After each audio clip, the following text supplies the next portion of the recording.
Hey there. Almost 3 years ago, I predicted that due to falling oil prices, radical Islamic terrorism would quickly start to fade away.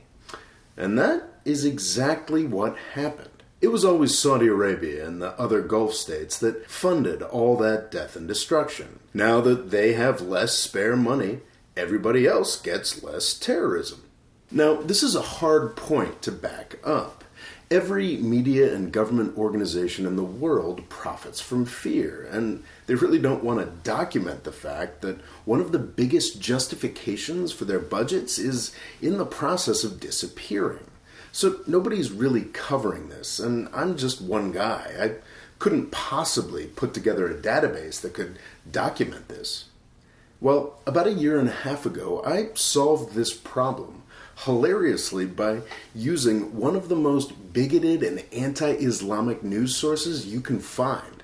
TheReligionOfPeace.com. This website claims to provide a comprehensive list of terror attacks across the world. It's pretty nuts. The vast majority of the incidents come from active war zones like Iraq, Syria, and Afghanistan. The website claims that it is dedicated to the idea that Islam presents an ideological threat to human dignity and freedom. The list of atrocities is supposed to be a big part of that project, but including all these deaths from Iraq and Syria that have as much to do with George W. Bush as they do with Islam isn't exactly fair. The people at the Religion of Peace website are being dishonest to prove a point. The list is weirdly useful, though. 1.5 years ago, I claimed that the fall in the oil price would result in a fall in jihadi terror worldwide. Gulf money fuels both the attacks in the West we talk about and the attacks in the non-Western war zones that we don't talk about. Interestingly, and for the worst reasons, the Religion of Peace website has provided a great data set to judge my prediction by. So, let's see how I'm doing, according to the most Islamophobic set of figures imaginable. Yes, indeed. Let's take a look. 2018 just finished up, so we've got a whole new year of data to look through. In 2014, the year that oil prices peaked, the religionofpeace.com put deaths from Islamic terrorism at 32,844. In 2015, 27,595 people were supposedly killed. In 2016, we have 21,413 deaths. In 2017, the final numbers came to 16,386, and in 2018, deaths fell by almost a third, down to 11,773. So far, so good. According to the most anti-Muslim statistics imaginable, we have a clear picture of Islamic terrorism slowly fading away. But what gets really interesting is what you can see if you dive into the religionofpeace.com's numbers. I took the statistics and dumped them into Excel and played with them, so you don't have to.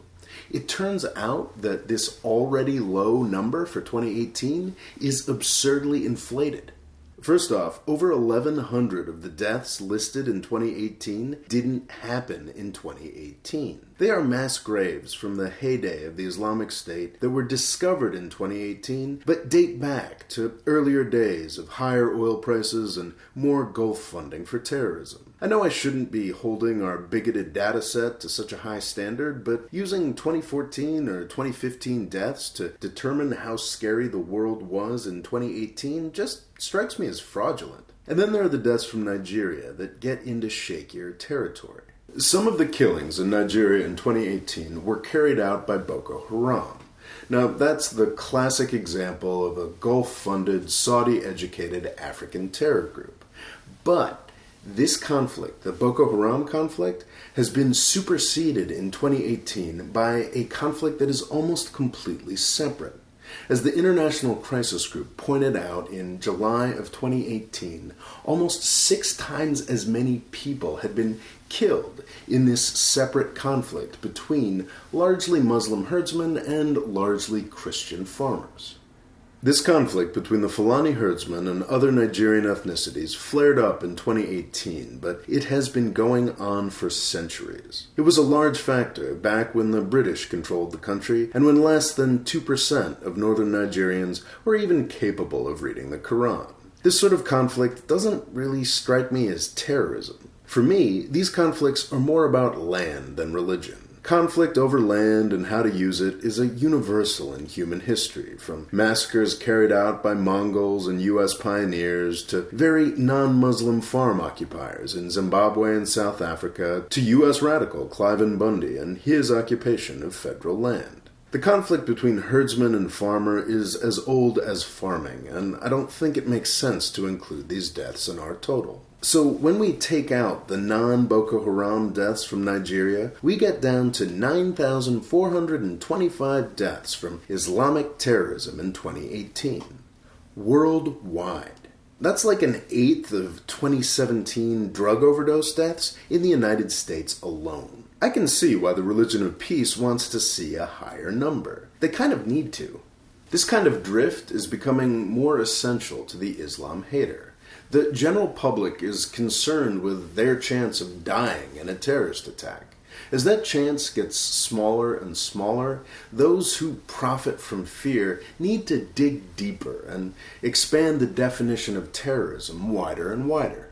Even though Europe in 2018 saw dramatically fewer acts of terror than recent years, the BBC made sure that all of its worldwide readers were aware of that slimeball who killed 4 folks at a French Christmas market and the mentally unstable man who non-fatally stabbed 3 people at a Manchester train station. More blatantly Islamophobic websites like Jihad Watch are finding themselves focusing more on cultural issues and crime as the steady stream of ISIS outrages dries up completely.